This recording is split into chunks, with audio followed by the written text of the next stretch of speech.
Dan selamat hari Minggu, selamat beribadah bagi seluruh warga jemaat, dan selamat datang Bapak Ibu, Saudara-saudari yang baru pertama kali beribadah di Gereja Toraja Jemaat Rantepao. Tuhan Yesus memberkati. Bapak Ibu, beberapa penekanan warta jemaat untuk seminggu ke depan. Untuk poin 15, kebaktian lansia, Jemaat Rantepao dirangkaikan dengan posyandu lansia, dilaksanakan pada hari Senin 18 September pukul 9 di Gedung Jemaat Rantepao.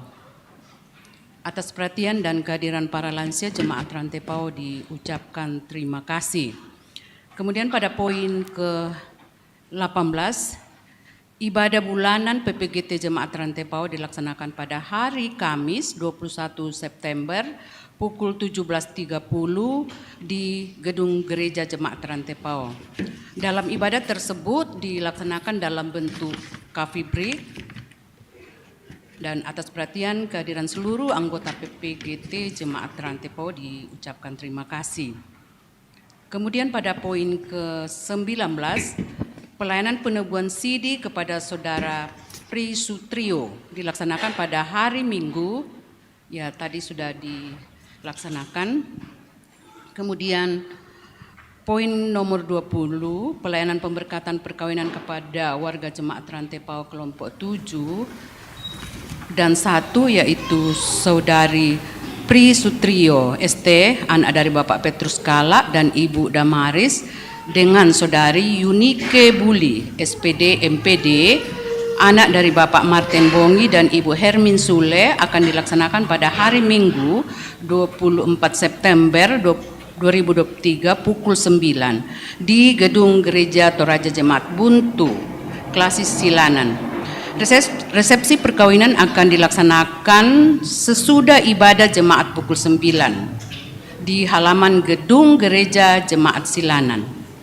Ibadah persiapan perkawinan dilaksanakan pada hari Kamis 21 September pukul 18 di rumah kediaman Bapak Petrus Kala di kelompok pelayanan 7. Atas perhatian dan kehadiran warga Jemaat Rantepao diucapkan terima kasih.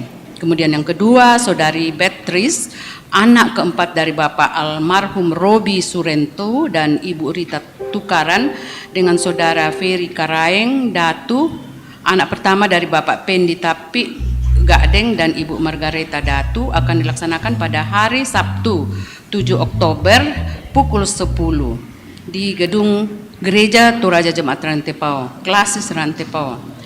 Resepsi perkawinan akan dilaksanakan pada pukul 12 di rumah kediaman mempelai perempuan kelompok pelayan 1 Jalan Touma Rantepao. Mohon dukungan doa warga Jemaat Rantepao. Kemudian pada poin 21, ibadah syukur keluarga Ibu Marita di kelompok pelayan 7 atas selesainya rumah kediaman dilaksanakan pada hari Senin 18 September pukul 11 di kelompok pelayan 7 lorong 1 depan rumah Bapak Davison Tandungan.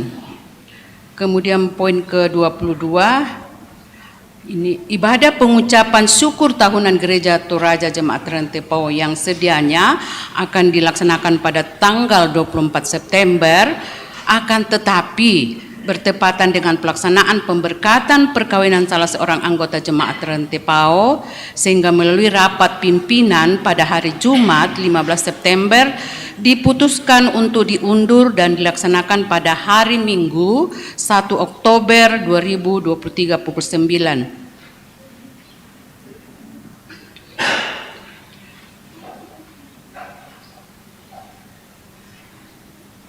Dalam rangkaian ibadah tersebut akan dilaksanakan pelayanan baptisan kudus anak dewasa bagi warga Jemaat Rantepao yang ingin membaptiskan anaknya. Disilakan mendaftar di kantor Jemaat Rantepao setiap jam kerja dengan membawa fotokopi akte kelahiran.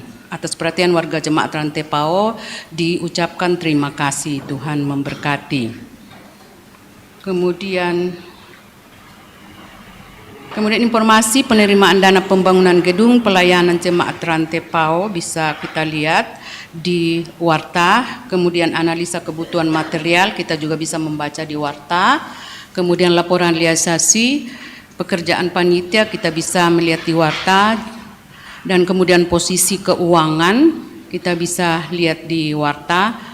Tapi pada prinsipnya bahwa sampai dengan 16 September saldo kita adalah 629.539 baik yang ada di bank maupun yang di tunai. Kemudian berita duka cita, telah meninggal Ibu Yakolina Palamba, istri dari Bapak Penutua S. Mujianto pada hari ini di rumah kediaman saudara di Makassar. Rencana jenazah almarhumah Yakolina Palamba dibawa ke Toraja Utara, belum ditentukan kapan. Segenap majelis gereja dan warga jemaat rantai PAO menyatakan rasa duka yang mendalam atas meninggalnya saudari kekasih kita Ibu Yakolina Palamba. Tuhan menghibur segenap keluarga yang ditinggalkan. Demikian warta jemaat. Terima kasih atas perhatian Bapak Ibu. Kiranya Roh Kudus menolong kita dalam ibadah ini.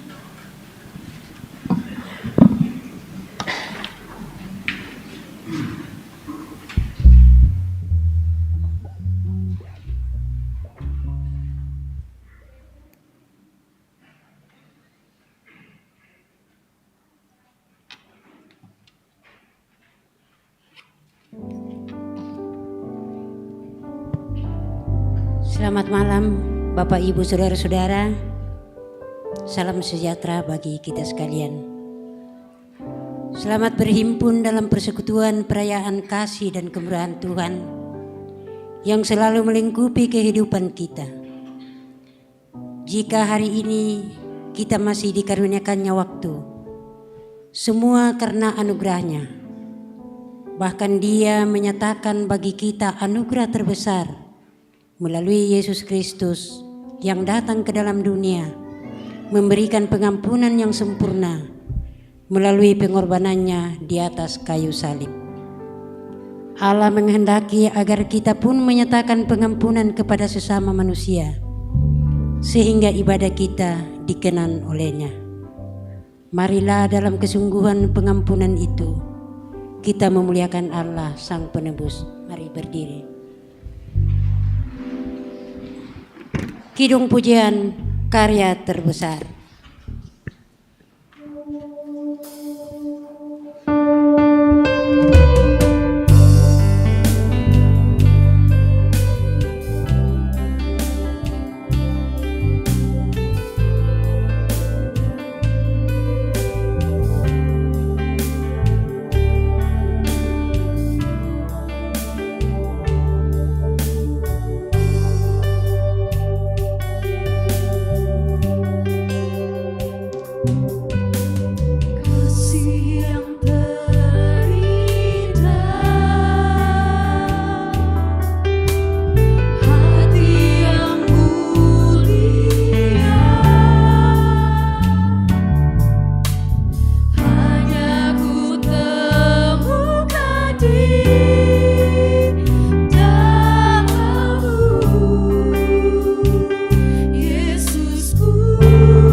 Pertolongan kita adalah dalam nama Tuhan yang menjadikan langit dan bumi. Salam kepada kamu dari segala orang kudus, kasih karunia Allah menyertai kamu.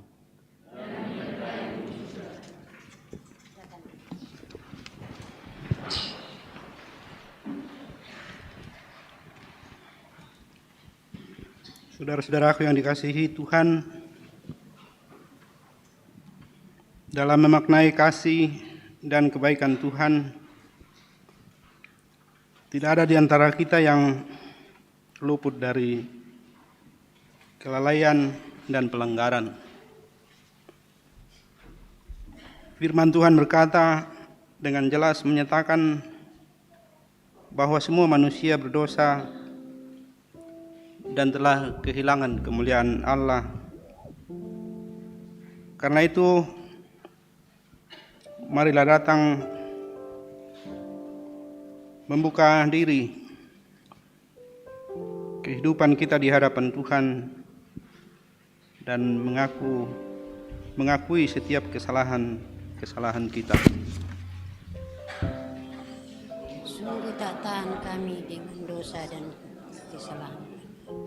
Ya Tuhan, dalam perasaan diri yang lebih baik dari orang lain, kadangkala kami mengakui sesama.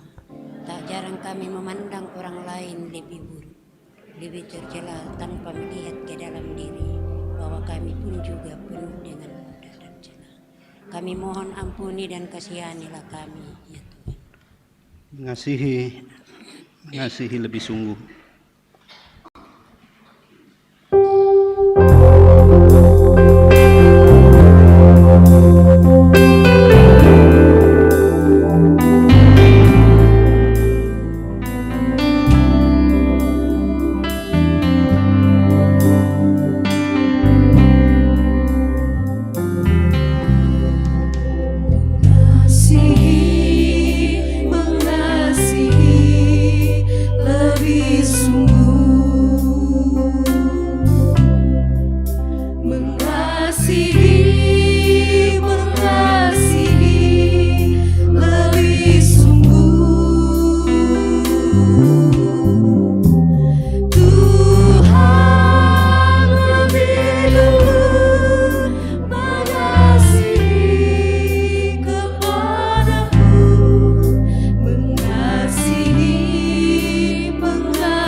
Kepada kamu sekalian yang tunduk dalam penyesalan, berita anugerah dari Allah dinyatakan kembali.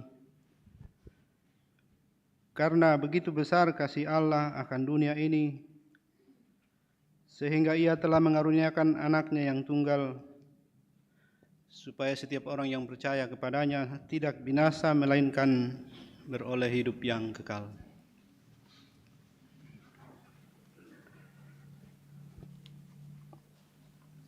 Dengarkanlah sekarang petunjuk hidup baru.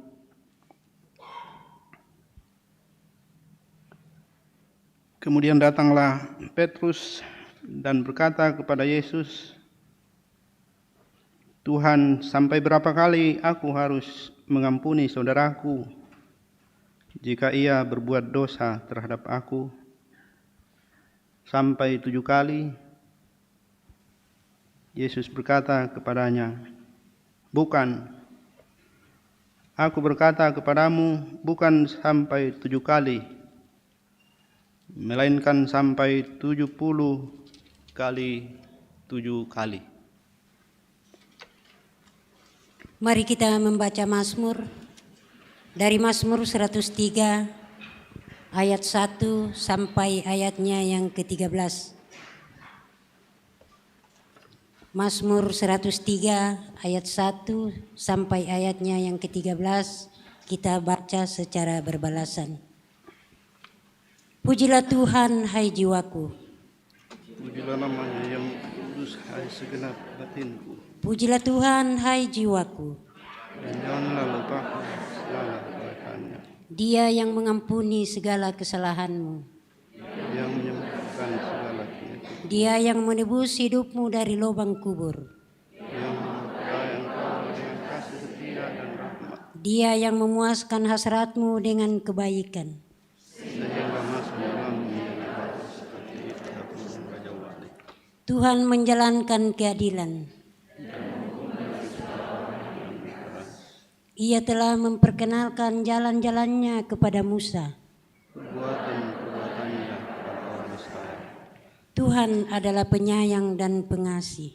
Panjang sabar dan berlimpah kasih setia, Tidak selalu ia menuntut. dan tidak putus selama-lamanya. Tidak dilakukannya kepada kita setimpal dengan dosa kita. Kesalahan kita. Tetapi setinggi langit di atas bumi, Demikian kasih setia untuk orang-orang yang takut akan Dia. sejauh timur dari barat, seperti bapa sayang kepada anak-anaknya. Demikian Tuhan sayang kepada orang-orang yang takut akan Dia. Amin.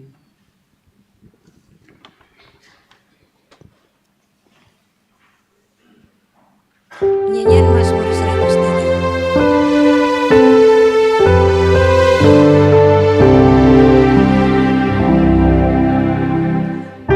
Pujilah Tuhan segenap jiwaku, nama kudusnya pujilah selalu, dan jangan lupa kebajikannya. Dosa menghapus oleh pengampunan, bahkan penyakit sudah disembuhkan. Hidupmu jadi pulih dan lega. Setinggi langit dari muka bumi, kasih-Nya tinggi atas kaum terpilih yang takwa pada Dia yang kudus. Sungguh sejauh timur dari barat, dijauhkannya dosa dan riara, sebab semua sudah ditebus.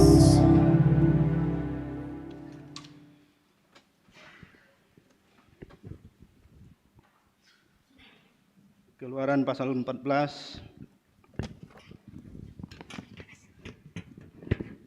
ayat 19 sampai 31.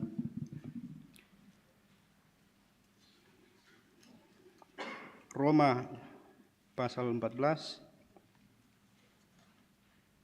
ayat pertama sampai 12. Dan Injil Matius pasal 18.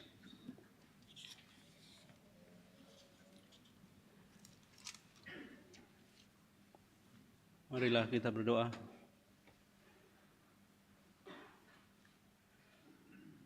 Sungguh hanya karena kasih dan kemurahan-Mu ya Tuhan yang tiada berkesudahan, kami mengalami hidup yang terus kami syukuri.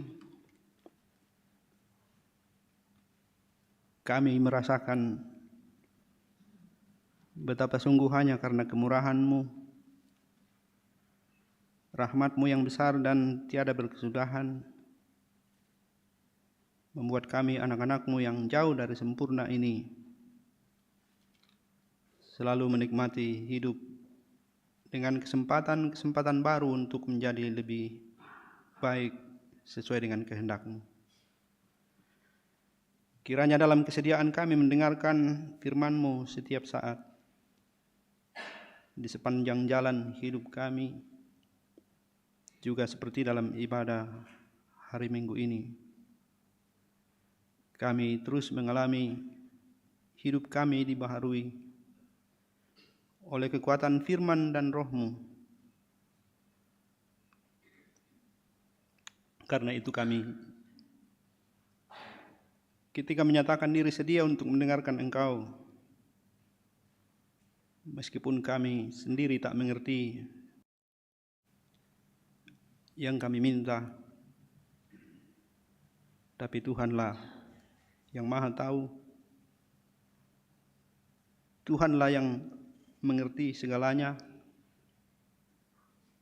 dan Engkaulah yang akan mencerahkan hati dan pikiran kami dari mendengarkan firman-Mu ini. Demi nama Tuhan Yesus kami berdoa. Amin. Bacaan kita yang pertama, Keluaran pasal 14 ayat 19 sampai 31. Kitab Keluaran pasal 14 ayat 19 sampai 31. Firman Tuhan. Kemudian bergeraklah malaikat Allah yang tadinya berjalan di depan tentara Israel, lalu berjalan di belakang mereka, dan tiang awan itu bergerak dari depan mereka, lalu berdiri di belakang mereka. Demikianlah tiang itu berdiri di antara tentara orang Mesir dan tentara orang Israel. Dan oleh karena awan itu menimbulkan kegelapan, maka malam itu lewat, sehingga yang satu tidak dapat mendekati yang lain semalam-malaman itu. Lalu Musa mengulurkan tangannya ke atas laut, dan semalam-malaman itu Tuhan menguakkan air laut dengan perantaraan angin timur yang keras, membuat laut itu menjadi tanah kering, maka terbelahlah air itu. Demikianlah orang Israel berjalan dari tengah-tengah laut di tempat kering, sedang di kiri dan di kanan mereka air itu sebagai tembok bagi mereka. Orang Mesir mengejar dan menyusul mereka. Segala kuda Firaun, keretanya dan orangnya yang berkuda sampai ke tengah laut. Dan pada waktu jaga pagi, Tuhan yang di dalam tiang api dan awan itu memandang kepada tentara orang Mesir. Lalu dikacaukannya tentara orang Mesir itu. Ia membuat roda keretanya berjalan miring dan maju dengan berat, sehingga orang Mesir berkata, "Marilah kita lari meninggalkan orang Israel, sebab Tuhanlah yang berperang untuk mereka melawan Mesir." Berfirmanlah Tuhan kepada Musa, "Ulurkanlah tanganmu ke atas laut, supaya air berbalik meliputi orang Mesir, meliputi kereta mereka dan orang mereka yang berkuda." Musa mengulurkan tangannya ke atas laut, maka menjelang pagi berbaliklah air laut ke tempatnya, sedang orang Mesir lari menuju air itu. Demikianlah Tuhan mencampakkan orang Mesir ke tengah-tengah laut. Berbaliklah segala air itu, lalu menutupi kereta dan orang berkuda dari seluruh pasukan Firaun yang telah menyusul orang Israel itu ke laut. Seorang pun tidak ada yang tinggal dari mereka. Tetapi orang Israel berjalan di tempat kering dari tengah-tengah laut, sedang di kiri dan di kanan mereka air itu sebagai tembok bagi mereka. Demikianlah pada hari itu Tuhan menyelamatkan orang Israel dari tangan orang Mesir, dan orang Israel melihat orang Mesir mati terhantar di pantai laut. Ketika dilihat oleh orang Israel betapa besarnya perbuatan yang dilakukan Tuhan terhadap orang Mesir, maka takutlah bangsa itu kepada Tuhan dan mereka percaya kepada Tuhan dan kepada Musa hambanya itu. Amin. Firman Tuhan. Bacaan kedua dari Roma 14 ayat 1 sampai ayatnya yang ke-12. Jangan menghakimi saudaramu. Terimalah orang yang lemah imannya tanpa mempercakapkan pendapatnya. Yang seorang yakin bahwa ia boleh makan segala jenis makanan, tetapi orang yang lemah imannya hanya makan sayur-sayuran saja. Siapa yang makan janganlah menghina orang yang tidak makan, dan siapa yang tidak makan janganlah menghina orang yang makan, sebab Allah telah menerima orang itu. Siapakah kamu sehingga kamu menghakimi hamba orang lain? Entahkah ia berdiri, entahkah ia jatuh, itu adalah urusan tuannya sendiri. Tetapi ia akan tetap berdiri karena Tuhan berkuasa sepanjang dia terus berdiri.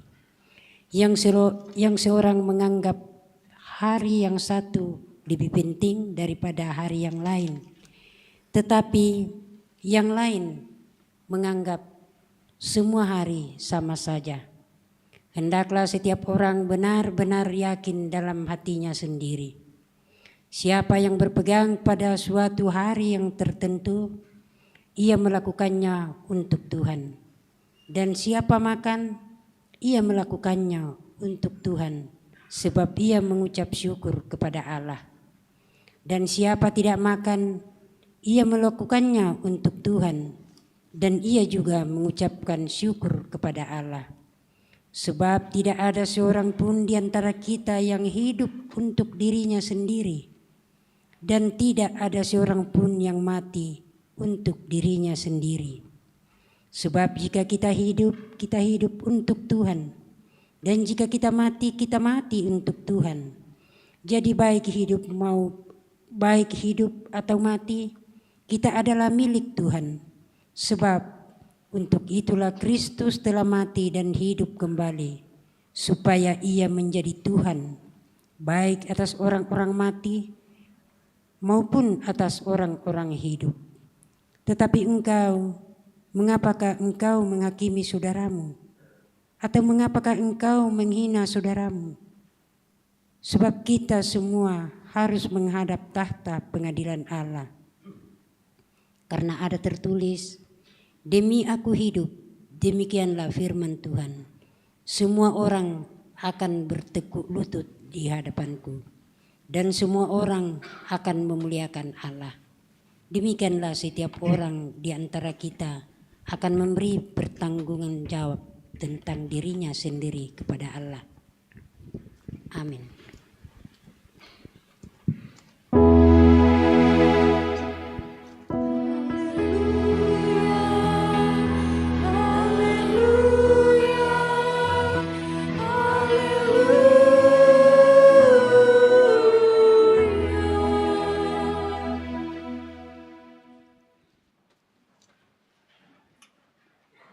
Matius pasal 18 ayat 21 sampai 35. Perumpamaan tentang pengampunan. Kemudian datanglah Petrus dan berkata kepada Yesus, Tuhan, sampai berapa kali aku harus mengampuni saudaraku jika ia berbuat dosa terhadap aku? Sampai 7 kali? Yesus berkata kepadanya, bukan. Aku berkata kepadamu bukan sampai 7 kali, melainkan sampai 70 kali 7 kali. Sebab hal kerajaan surga seumpama seorang raja yang hendak mengadakan perhitungan dengan hamba-hambanya. Setelah ia mulai mengadakan perhitungan itu, Dihadapkanlah kepadanya seorang yang berhutang 10.000 talenta. Tetapi karena orang itu tidak mampu melunaskan hutangnya, raja itu memerintahkan supaya ia dijual beserta anak istrinya dan segala miliknya untuk membayar hutangnya. Maka sujudlah hamba itu menyembah dia. Katanya, sabarlah dahulu, segala hutangku akan kulunaskan. Lalu tergeraklah hati raja itu oleh belas kasihan akan hamba itu, sehingga ia membebaskannya dan menghapuskan hutangnya. Tetapi ketika hamba itu keluar, ia bertemu dengan seorang hamba lain yang berhutang 100 dinar kepadanya. Ia menangkap dan mencekik kawannya itu. Katanya, bayar hutangmu. Maka sujudlah kawannya itu dan memohon kepadanya, sabarlah dahulu, hutangku itu akan kulunaskan.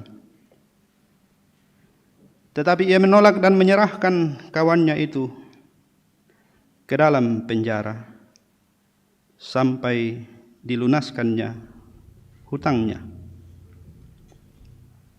Melihat itu, kawan-kawannya yang lain sangat sedih, lalu menyampaikan segala yang terjadi kepada tuan mereka. Raja itu menyuruh memanggil orang itu dan berkata kepadanya, hai hamba yang jahat, seluruh hutangmu telah kuhapuskan karena engkau memohonkannya kepadaku. Bukankah engkau pun harus mengasihani kawanmu seperti aku telah mengasihani engkau?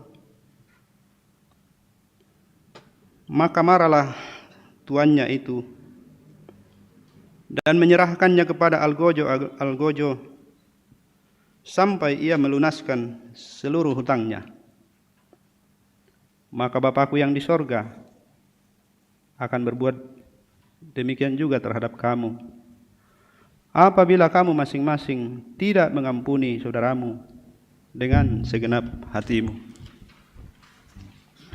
Demikianlah firman Tuhan.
Berapa kali saudara dan saya bisa mengampuni?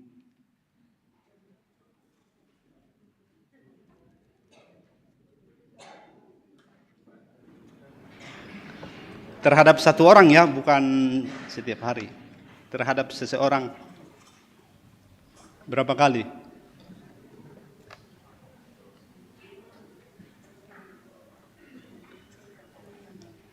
Kalau lagunya si Tagor, jangan sampai 3 kali ya. Tagor Pangaribuan bilang 1 kali oke lah, 2 kali juga masih bisa, tapi jangan sampai 3 kali. Saya menduga bahwa kebanyakan akan mengatakan ya tergantung pelanggarannya. Kalau ringan-ringan saja bisa juga 10 kali. Kalau cuma tidak jadi makan bakso setelah janjian 2 hari yang lalu, banyaklah alasan yang membuat kita bisa memaklumi. Kalau cuma janji bayar utang dan belum bisa, ya umumnya kan orang bilang ya namanya juga ngutang, taomi kula mangindan keladeni. Bisa. Berulang kali bisa. Tapi kalau orang pacaran, berapa kali dia bisa mengampuni kalau memergoki si dia dengan orang lain? Berapa kali?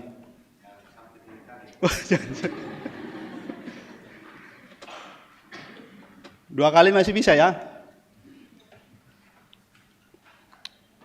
Jadi tergantung case, tergantung seberapa luka, seberapa dalam lukanya, seberapa besar dampaknya.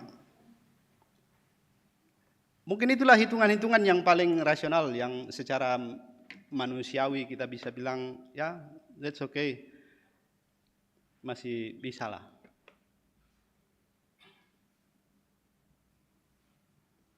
Menghitung-hitung. Itu kebiasaan kita. Kebiasaan orang Yahudi, mudah-mudahan kita masih ingat khotbah minggu lalu. Kasih adalah penggenapan hukum Taurat. Kerjaan orang Yahudi itu tiap hari menghitung-hitung apa yang saya langgar hari ini. Ada list. Membunuh, oh tidak, bebas. Berzina, oh tidak.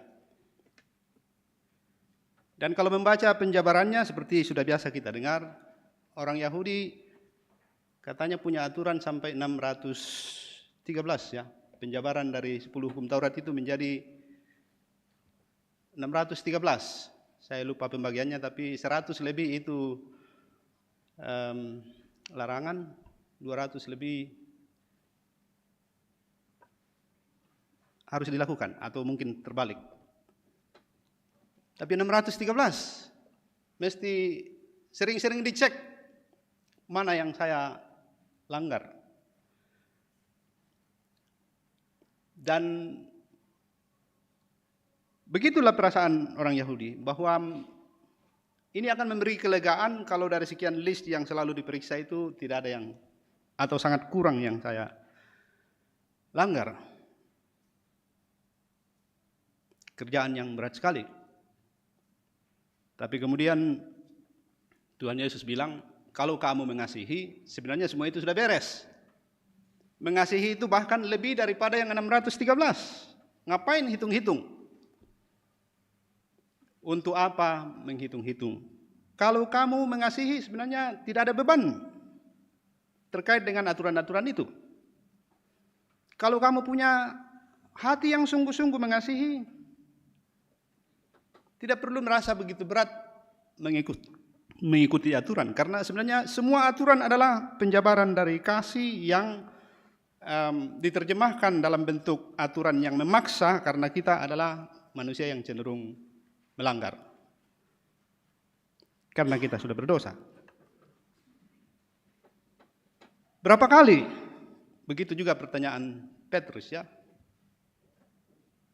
Pikirannya seperti orang Yahudi pada umumnya, angka 7 itu sudah angka yang sempurna ya. Sahabat 7. Jadi 7 kali itu sudah luar biasa. Kalau saudara bisa mengampuni saudaramu yang bersalah untuk hal yang sama sebanyak 7 kali, cukuplah itu katanya. Kalau standar normal orang Yahudi yang suka hitung-hitung itu. Kalau barangmu diambil sampai 7 kali, masih bisa lah itu. Tapi lebih dari itu, jangan. Lalu Tuhan Yesus bilang bukan 7 kali, tapi 70 kali 7 kali. Berapa itu? Yang pintar matematika? Anak buahnya Prof. Surya. 490. 490 kali rasanya terlalu berat juga ya. Tapi malah Tuhan Yesus bilang, oh bukan 490 kali.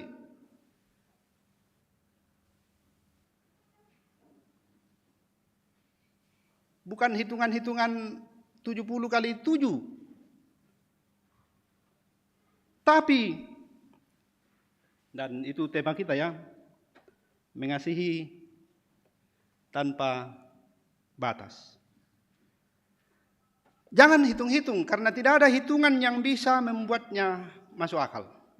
Lalu diambillah perumpamaan itu. Hal kerajaan sorga seperti seorang raja yang mau mengadakan hitung-hitungan dengan hambanya. 10.000 talenta. Tahu Bapak Ibu sekalian jumlahnya itu kalau dirupiahkan?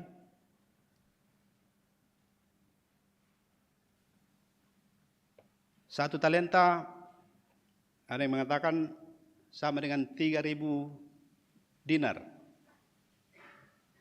Satu dinar itu uang perak yang cukup untuk upah sehari pada waktu itu. Kalau kita rupiahkan menjadi upah buruh sekarang 100.000 lah ya, 100.000 bang mau, nama direken. Berarti satu talenta berapa juta? 3.000 kali 100.000 piro toh? 100 juta.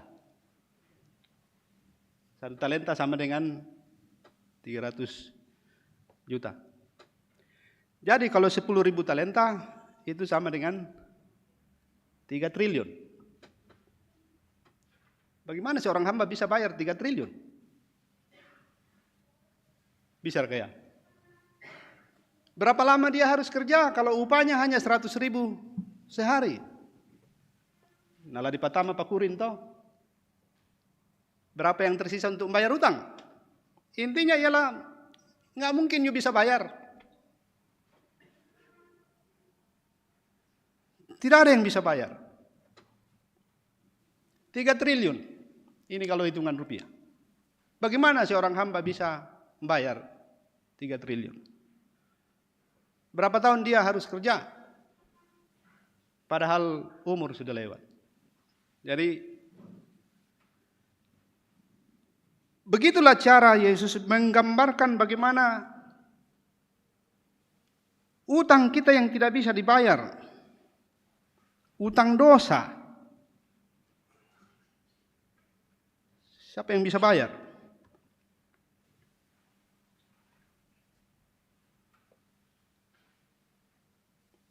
Tidak ada yang bisa. Tapi seperti tadi di Mazmur kita membaca, Mazmur 103. Ini bacaan yang sangat populer. Ada lagu sejauh timur dari barat. Tapi nas yang paling gampang diingat itu ayat 8b. Ayat 8 lah. Tuhan adalah penyayang dan pengasih, panjang sabar dan berlimpah kasih setia. Panjang sabar dan berlimpah kasih setia. Begitu yang juga ditampilkan dalam narasi penyeberangan Laut Teberau. Baru saja umat Israel ngamuk, ngambek sama Musa, marah-marah. Lalu Tuhan buka jalan. Jalan yang sama sekali tidak masuk akal bahwa Laut Teberau dibelah, air menjadi tembok. Ini baru saja marah-marah, memarahi Musa dan sama dengan memarahi Tuhan. Ngapain Musa bawa-bawa kami ke sini? Di Mesir enak-enak, makan enak dengan Tuhan. Dan kamu bawa kami ke sini untuk mati di padang gurun. Tapi Tuhan yang penyayang itu, panjang sabar dan berlimpah kasih setia. Dengan begitu saja membebaskan, melepaskan, menghapus hutang yang tidak bisa dibayar.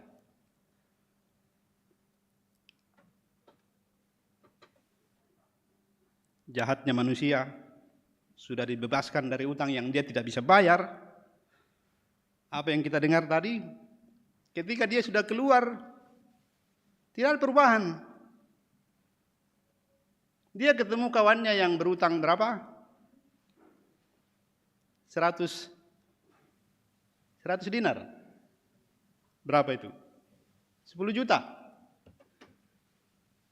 10 juta nama akales sekebang siam. Harus bayar. Benar-benar tak tahu diri. Karena dia memaksa temannya untuk membayar yang 100 dinar, ia tidak layak dalam kerajaan surga. Kalau ia mau layak, ia juga harus membayar utangnya yang 10.000 talenta. Sama dengan tidak mungkin. Jadi, tak mungkin menjadi warga kerajaan surga tanpa kesediaan mengampuni. Karena kita menjadi warga kerajaan surga melalui jalur pengampunan. Yang ada begitu saja karena Allah adalah penyayang, panjang sabar dan berlimpah kasih setianya. Yang mau menghapuskan hutang kita justru dengan menyerahkan anaknya sendiri. Memang tidak bisa dihitung-hitung ya, jadi siapa yang menghitung-hitung berapa kali harus mengampuni, dia sedang menghitung-hitung berapa nilainya darah Tuhan Yesus yang menghapus hutangnya. Siapa yang menghitung-hitung perbuatan baiknya, menghitung-hitung kesalahan, yang suka seperti yang disebut Paulus dalam kitab Roma, hitung-hitung kesalahan orang lain, bahkan orang yang tidak ada hubungannya dengan dia. Toh, hambanya orang lain kok diurus juga gitu. Dia berlaku begini. Suka menghakimi saudaranya, menghitung-hitung kesalahan saudaranya. Tidak layak dalam kerajaan surga. Saudaraku yang dikasihi dalam Tuhan,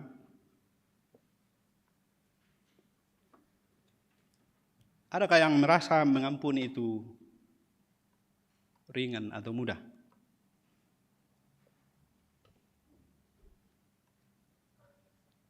Saya malah mau mengatakan bahwa kalau kita mengatakan mengampuni itu mudah, itu bukanlah pengampunan. Itu mungkin adalah sikap sangat raya ma'akuli itedong. Tidak tahu rasa lagi. Karena kopangnya kumamarah itu mengampuni.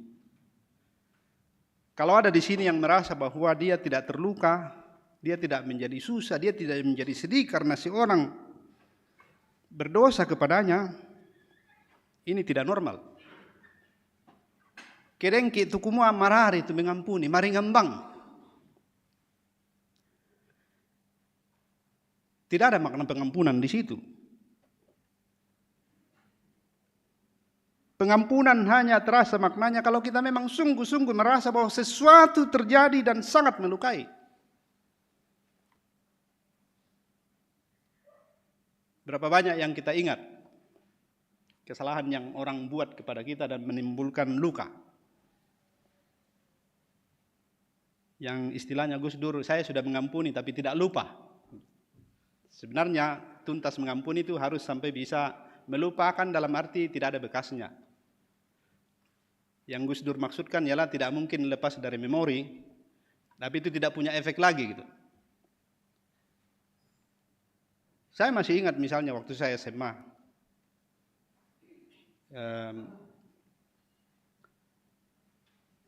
melalui seorang lain saya pinjam arloji, lalu yang punya lihat. Saya tidak nyangka kalau kemudian dia tulis surat ke saya, oh dasar licin karena minyak orang. Jadi tinggal lama sekali, luka itu begitu berat. Kan saya minjam ke seseorang yang rupanya minjam juga gitu. Yang punya kemudian lihat, lalu yang punya itu kirim surat kepada saya. Licin karena minyak orang, begitu katanya. Saya hanya meratapi nasib sebagai orang miskin waktu itu, yang tidak bisa beli jam tangan. Tapi bukan berarti ketika saya mengingatnya saya tidak mengampuni. Sudah lewat, tidak ada bekasnya. Dengan orang itu pun saya sangat damai. Masih sama-sama hidup. Sudah sama-sama punya anak. Dia malah sudah punya cucu, saya belum. Kalau ketemu baik-baik saja karena semua sudah beres. Di situ baru terasa yang namanya mengampuni. Karena memang sesuatu terjadi dan menimbulkan luka. Jadi pertama-tama memang ketika kita bicara mengenai pengampunan harus, bahasa psikologi ini, jangan denial. Jangan denial. Bukan film ya, bukan film Korea yang saya maksud ketika menulis it's okay to be not okay. Oke itu untuk mengatakan saya lagi tidak baik-baik. Oke untuk mengatakan saya terluka karena tindakanmu, karena kata-katamu. Dan kalau saya menyimpannya sampai seminggu, kuada apa mesti dulu, ma pak adik pak, itu juga normal. Mungkin malah ada yang bilang, aduh, sang bulan-bulan pelaku tamane tiri kumembar kuat. Itu tadi yang saya maksud dengan tergantung. Kalau cuma janjian makan bakso tidak jadi ya sudahlah gitu. Tapi yang namanya kamu ku dilamar mau Malaysia enggak? Wah itu berat itu. Harus dibicarakan di kampung. Prosesnya lama. Tapi sesulit apapun yang Tuhan Yesus mau bilang, memang mengampuni sulit. Tapi itu mungkin oleh karena Allah penyayang, panjang sabar dan limpah kasih setia. Itu saja. Sulit sekali. Tapi mungkin. Bukan sesuatu yang tidak mungkin. Supaya tidak panjang ini kita lari cepat ke contoh. Nelson Mandela, siapa yang tidak kenal? Kenal ya? Nelson Mandela, mantan presiden, sudah almarhum. Presiden Afrika Selatan yang sangat terkenal. Bukan hanya di Afrika, tapi di seluruh dunia. Pemenang hadiah Nobel perdamaian. Salah satu kisah yang sangat populer dan sering diambil sebagai ilustrasi itu ketika dia sudah menjadi presiden, suatu kejadian di restoran, sipir penjara yang pernah di penjara menyiksanya, berulang menyiksanya dan malah pernah mengencingi kepalanya, duduk makan bersama karena Mandela panggil, suruh pegawainya panggil duduk semeja makan. Dan dia tidak bisa makan, dia gemetaran. Tapi Nelson Mandela bilang, dia ingat kesalahannya. Semua sudah selesai, saya memaafkanmu.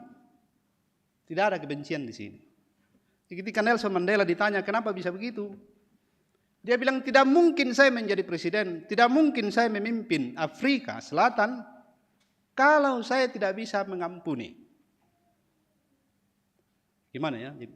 Seorang sipir penjara yang menyiksanya berulang-ulang bahkan sempat mengencinginya,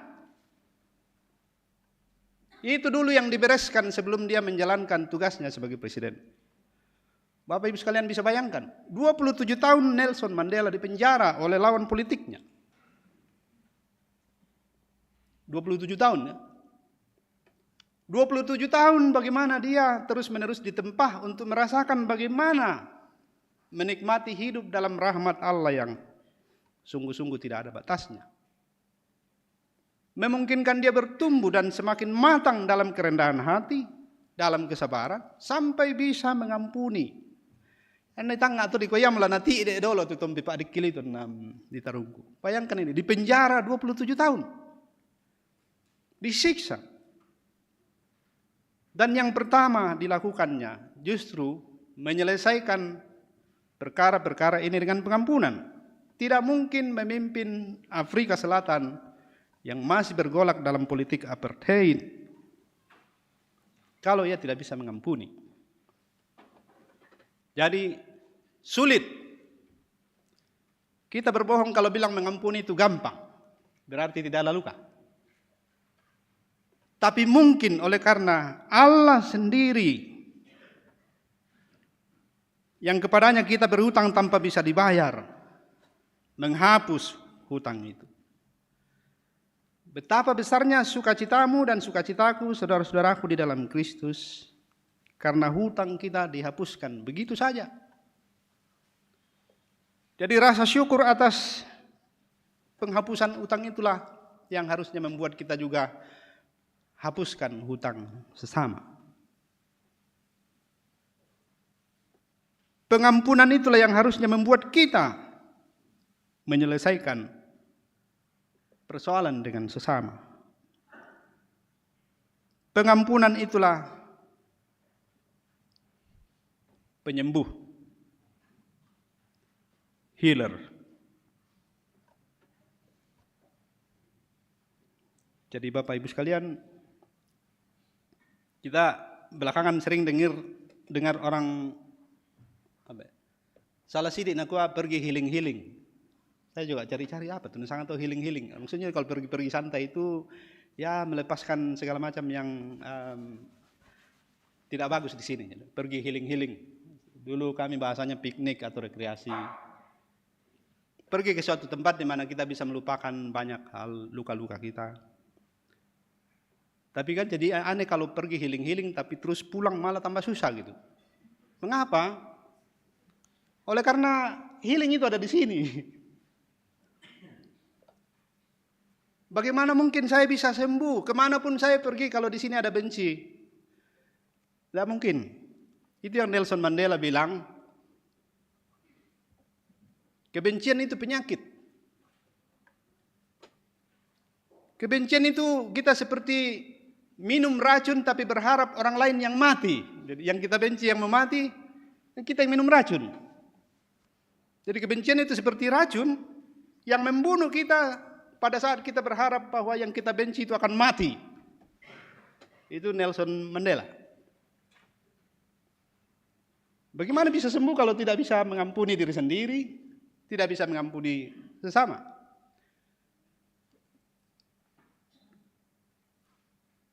Pengampunan itu healer.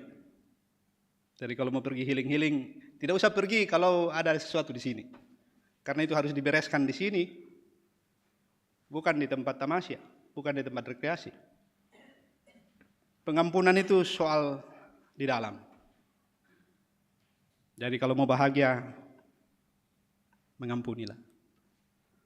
Allah berbelas kasih kepada kita dan karena itu kita mungkin juga untuk berbelas kasih. Kita mungkin juga untuk belajar bersabar, belajar rendah hati. Jadi sahabat-sahabatku orang muda, saya cukup sering dengar istilah toxic ya, toxic friend. Salah satu yang jadi hari-hari hidup kita belakangan ini dalam salah sedikit kita bilang toxic sekali nih. Gampang sekali kita mencela seseorang yang perilakunya membuat masalah dengan batin kita. Kita harus selesaikan ini dengan betul-betul merasakan bahwa kita tidak bisa bayar hutang. Tapi betapa besarnya kebahagiaan kita oleh karena hutang yang tak terbayar itu diselesaikan oleh Dia yang memiutangi kita. Maka sungguh terlalu kalau kita mau minta diampuni tapi tidak mau mengampuni. Itu sebabnya Yesus menaruhnya di dalam doa Bapa kami yang diajarkan kepada kita. Ampunilah kami, sebagaimana kami juga mengampuni orang yang bersalah pada kami. Diampuni dan mengampuni dua-duanya kita butuhkan. Tidak benar untuk hanya meminta diampuni, tapi tidak mengampuni. Semoga saudara dan saya terus berlatih dan terus berlatih.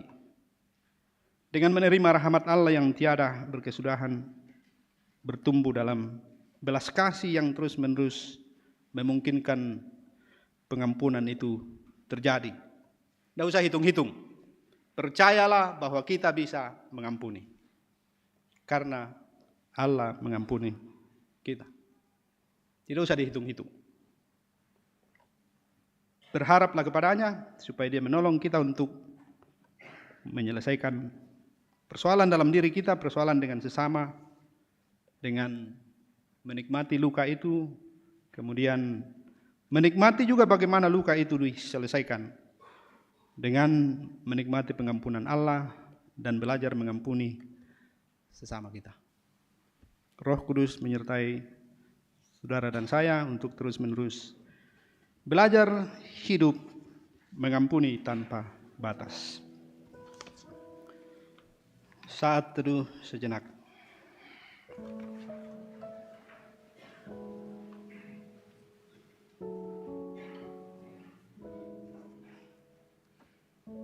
Nelson Mandela seperti Yusuf sama-sama lama mendekam di penjara, dan Yusuf dimatangkan oleh Tuhan di dalam penjara untuk kemudian menjadi raja di Mesir. Nelson Mandela dimatangkan dengan rahmat Allah yang mengampuni itu juga di dalam penjara, dan kemudian bangkit menjadi pemimpin Afrika dan bahkan pemimpin dunia, yang hidupnya banyak memberi pelajaran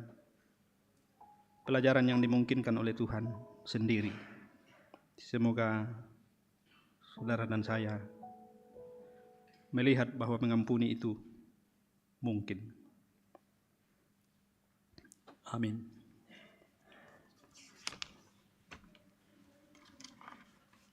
Kita bersama mengucapkan sebagai doa kita yang diajarkan oleh Tuhan Yesus, doa Bapa kami, demikian. Bapa kami yang di surga, dikuduskanlah namamu, datanglah kerajaanmu, jadilah kehendak-Mu di bumi seperti di surga. Berikanlah kepada kami pada hari ini makanan kami yang secukupnya, dan ampunilah kami akan kesalahan kami, seperti kami juga mengampuni orang yang bersalah kepada kami. Dan janganlah membawa kami ke dalam pencobaan, tetapi lepaskanlah kami daripada yang jahat. Karena Engkau yang mempunyai kerajaan dan kuasa dan kemuliaan sampai selama-lamanya. Amin. Mari berdiri.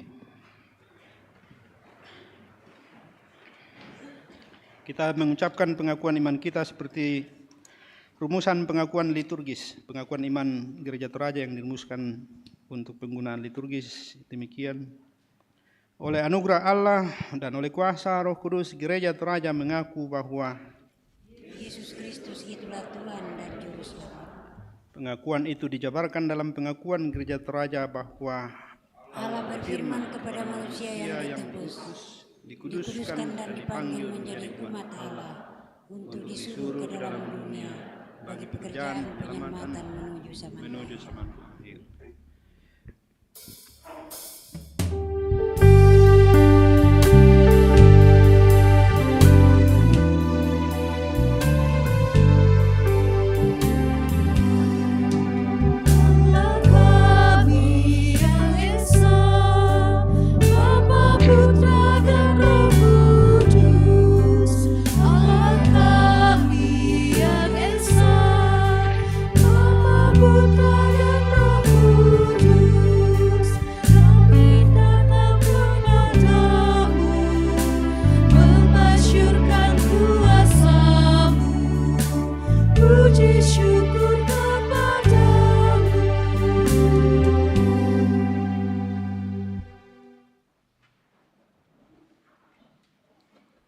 Tiba saatnya kita akan membawa persembahan kita kepada Tuhan.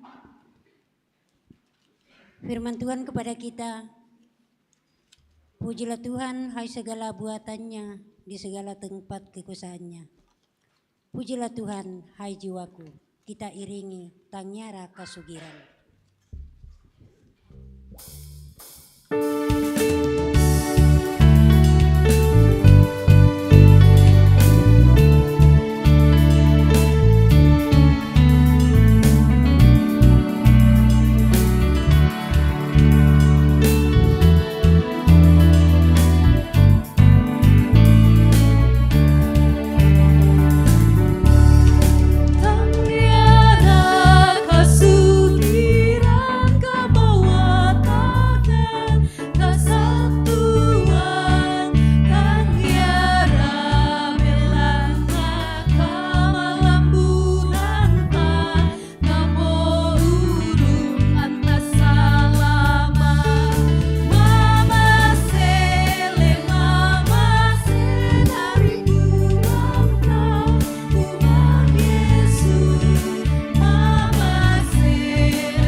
Ya, Bapak Ibu,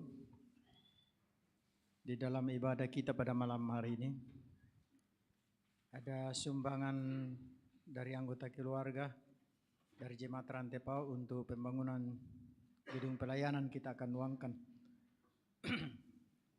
Punti, ya Punti. Punti apa itu? Punti Dadi. Ya. Pisang. Pirama. Hah? Tak mau merengkan de Punti lah. Tak mau. 20 pisan. Penduan. Hah? 50 pentalun.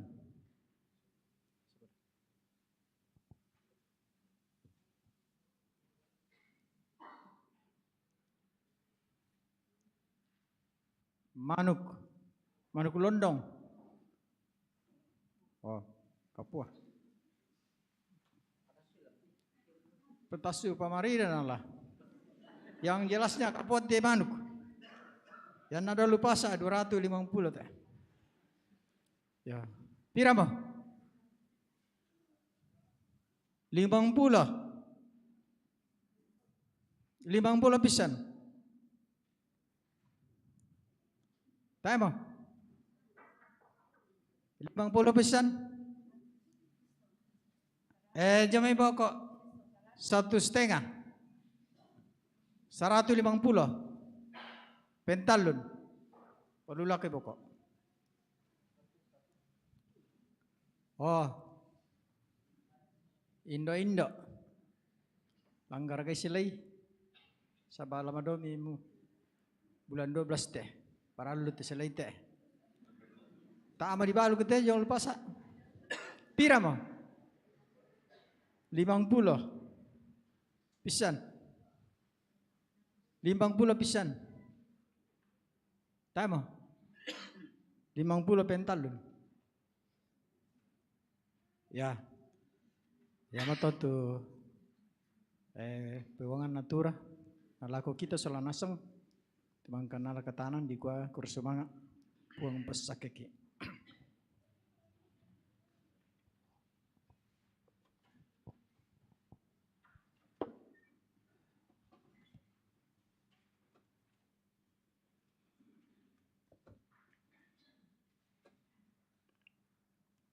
Marilah kita berdoa. Sungguh kami bersyukur Tuhan, dan patut kami benar-benar menikmati sukacita menjadi anak-anak-Mu. Engkau panjang sabar dan berlimpah kasih setia. Engkau bahkan menyempurnakan semuanya di dalam pengorbanan anak tunggal-Mu Tuhan kami Yesus Kristus. Sehingga kami layak memiliki sukacita besar sebagai orang-orang yang dibebaskan dari utang yang tak mampu kami bayar. Semoga utang kasih ini juga terus-menerus kami belajar untuk membayarnya dari bertumbuh oleh kasih setia Tuhan sendiri dalam berbelas kasih, belajar bermurah hati, panjang sabar, rendah hati, dan mau mengampuni sesama kami. Tuhan, tolonglah juga kami supaya kami terus belajar untuk berdamai dengan diri kami sendiri. Supaya ketika kami merasa begitu tertekan karena kesalahan-kesalahan yang kami lakukan, kami menjadi pulih oleh karena mengaminkan dan merasakan semuanya telah Engkau selesaikan. Janganlah biarkan kami larut begitu lama dalam tekanan rasa bersalah, dalam tekanan-tekanan hidup karena tak mampu berdamai dengan diri dan sesama kami. Bapa, terima kasih untuk firman-Mu hari ini. Kiranya Roh Kudus menuntun kami untuk menghidupinya. Kami percaya bahwa dalam pertolongan Tuhan sendiri, pengampunan ini sungguh-sungguh menyembuhkan kami, menyembuhkan hubungan-hubungan kami yang rusak, menyembuhkan luka-luka di hati kami,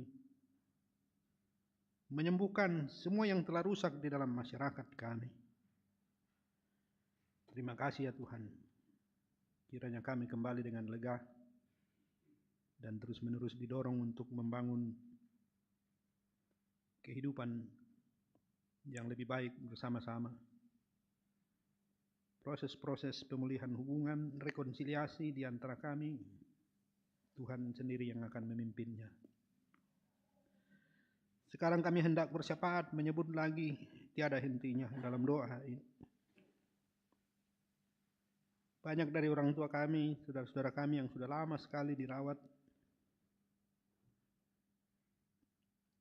penderitaannya sangat berat. Tiada hentinya kami berdoa, menopang mereka semua, juga yang baru beberapa hari mengalami kelemahan tubuh. Ibu Penatua Juniarti Bandaso, Bapak Oni Alolinggi, Ibu Marta Lobo atau Nenek Pedi, Bapak Jimmy Tiraya, Bapak Hosea Sampai Kareng, Bapak Eliasar, Ibu Esron Sumbung, Ibu Janing Amping, Bapak Anwar Sanusi,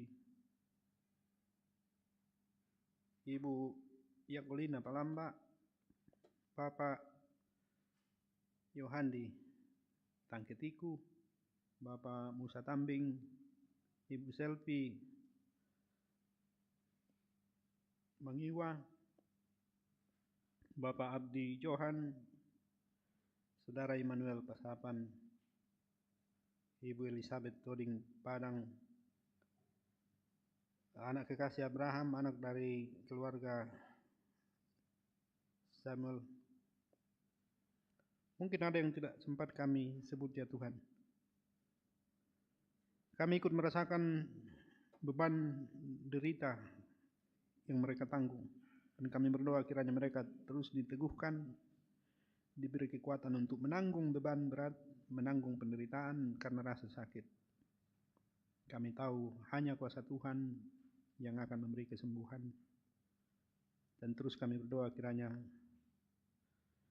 Engkau memberkati hidup mereka, memberkati orang-orang yang hadir memberi perawatan.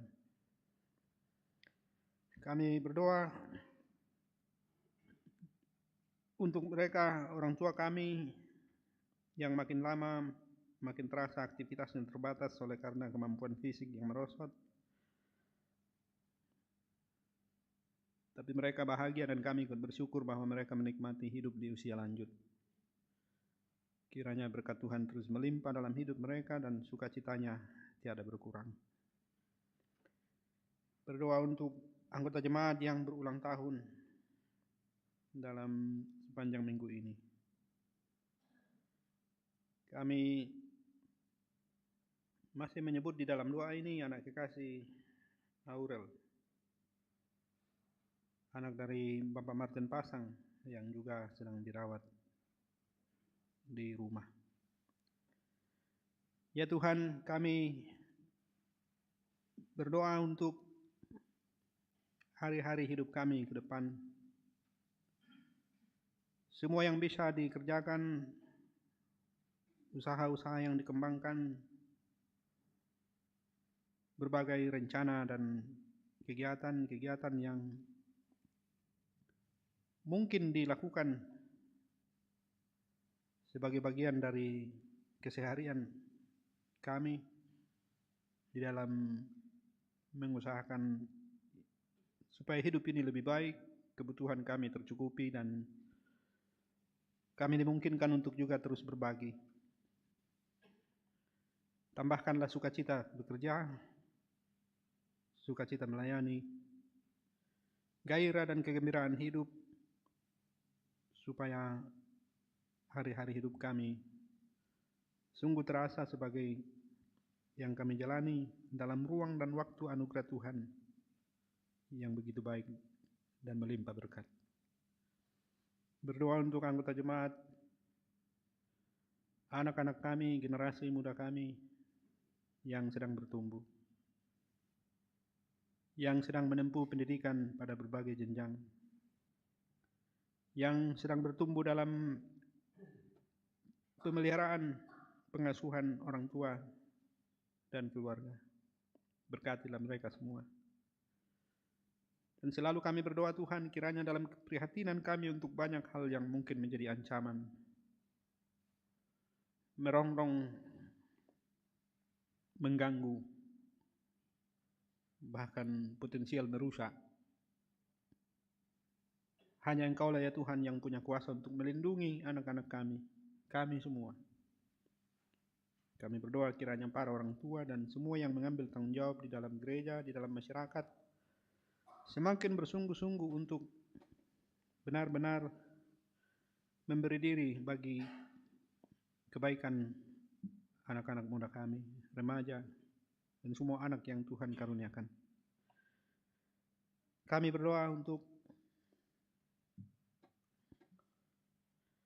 rencana pelayanan peneguhan sidi untuk saudara Fris Sukrio pada hari Minggu ini. Semoga terlaksana dengan baik. Berdoa untuk pelayanan pemberkatan nikah dari saudara Fris Sutrio dengan saudari Yunike Buli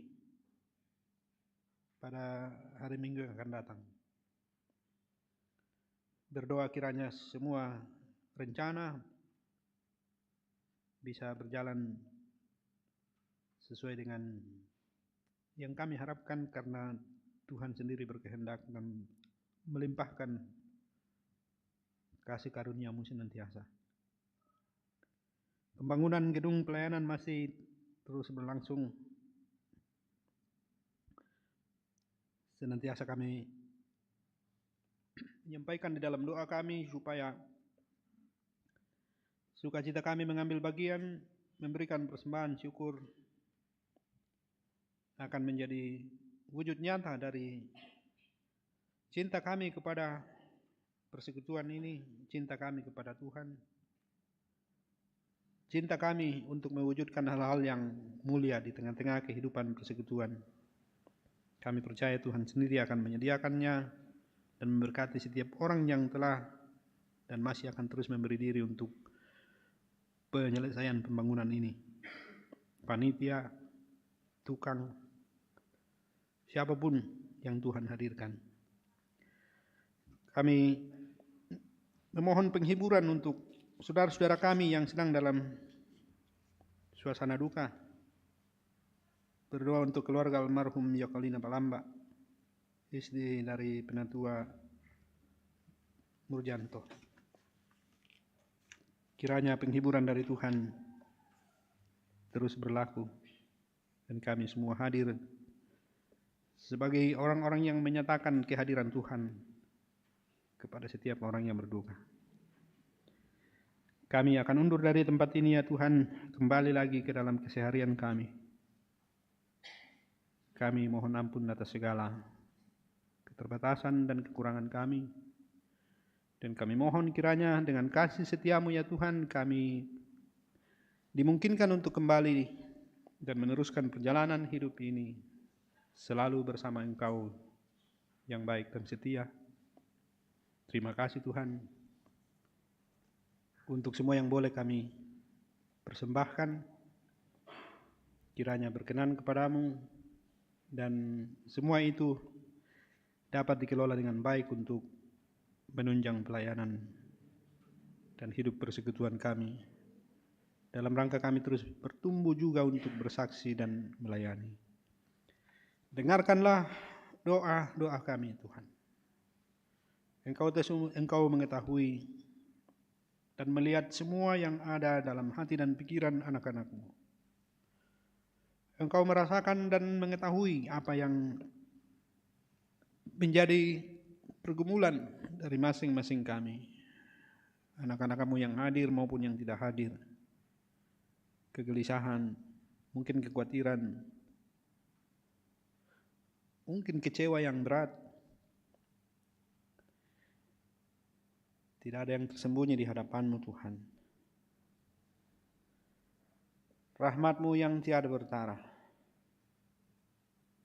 kasih setia-Mu yang tiada berkesudahan, berkat-Mu yang melimpah di hidup kami, selalu dan selalu kami nantikan.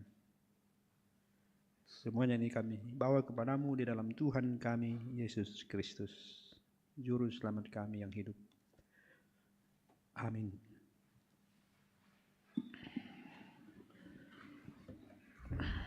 Bapak, Ibu, Saudara-saudara, mari berdiri.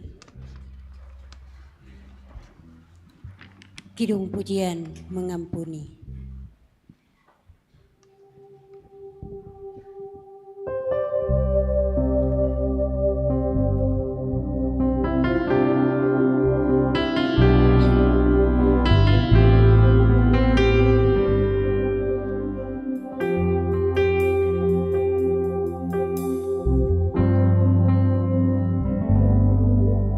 Ketika hatiku telah disakiti, ajarku memberi, hati mengampuni. Ketika hidupku telah dihakimi, ajarku memberi, hati mengasihi.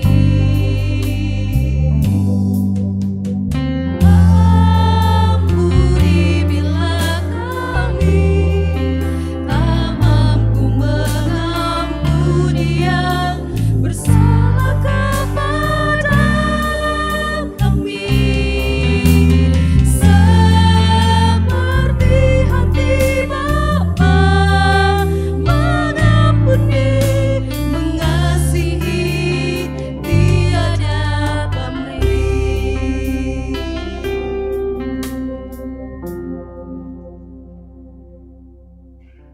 Saudara-saudara, pergilah. Damai sejahtera atas pengampunan Tuhan yang sempurna bagimu. Dan nyatakanlah hidup yang saling mengampuni sebagai tanda syukurmu atas pengampunannya.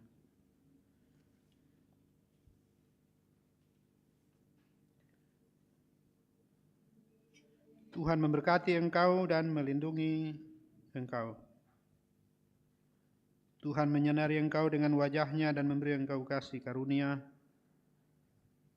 Tuhan menghadapkan wajah-Nya kepadamu dan memberi engkau damai sejahtera. Amin. Nyanyian syukur, ku berbahagia.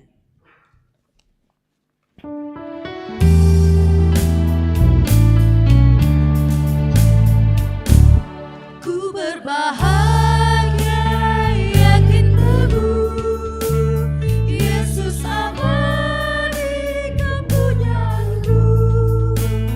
Aku warisnya, aku ditebus, ciptaan baru, Roh Kudus.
Demikian ibadah kita.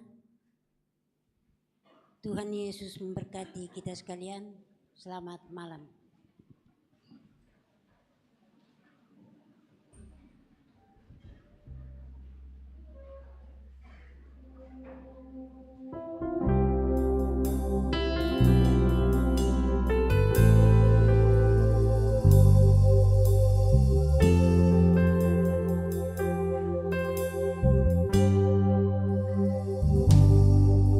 Ketika hatiku telah disakiti, ajarku memberi, hati mengampuni. Ketika hidupku telah dihakimi,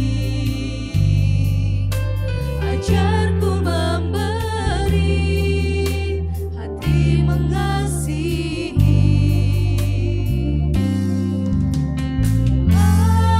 Ampuni bila kami tak mampu mengampuni yang bersalah kepada kami, seperti hati Bapa mengampuni, mengasihi tiada pamrih.